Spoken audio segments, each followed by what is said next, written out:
Hello. బాబు చెప్పా. ఒరే, కల్కి సినిమా రిలీజ్ దగ్గరలో ఉంది కదా. ఉంది. నేను బయలుదేరి ఊరు వస్తాను. రా. మన ఊర్లో చూద్దామా లేదా బయటికి వెళ్దామా? ఈసారి పిఠాపురం వెళ్దాం బాబా.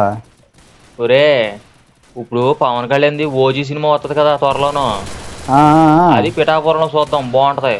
అవునవును. ఇప్పుడు ప్రభాస్ సినిమా కాబట్టి ప్రభాస్ సినిమా చూస్తే భీమవరం పద్మలయ థియేటర్లో చూడాలి. అక్కడ చేసి డైహార్డ్ ఫ్యాన్ చేసే రచ్చ ఉంటదిరా, అయ్యి బాబు మొబ్బులిడిపోతారా బాబా. మనం కూడా వెళ్ళి వాళ్ళతో పాటు కలిసి రచ్చ రచ్చ చేద్దాం. రెడీగా ఉండి వచ్చేస్తున్నాను నేను. సరే బాబు, నువ్వు వచ్చి అందాక ఈ లోపు నీ బీరువాలోని నీ చైన్ ఉంది కదా, తాకట్లు పెడతాను టికెట్లకి. చైన్ ఎడతావా? మరి టికెట్లకు మరి నీ చైన్ ఎట్టవా? మన కట్నంలో చూసుకుందాం లేరా వెనకాల. పట్టణంలో చూసుకుంటావా? అయినా నా చైన్ బీరువాలో ఉన్నట్టు నీకెలా తెలుసు? ఇదేట్రా, మీ ఇంటికి వెళ్ళరేకం వచ్చాను, మొత్తం బాధ్యతలన్నీ నాకు అప్పచెప్పేయాడు మాయా, మొత్తం అన్ని నా దగ్గర ఉన్నాయి. ఎవడాసి ఎవడనిపిస్తున్నాడు? ఆస్తి వేస్తాంటావేట్రా, నీకు ఇంకా చెప్పలేదు. డైలీ మాయా నేను పేకడ్డానికి పోతున్నాం. ఒరే, నువ్వు వచ్చేలోపు మాత్రం నీ ఆస్తి సిగరెట్ పూకులో ఊదేస్తాను రా. మా తాత సంపాదించిన ఆస్తి మా బాబు నీతో కలిసి కొమ్మక్కయ్యి మొత్తం నాశనం చేస్తున్నారా?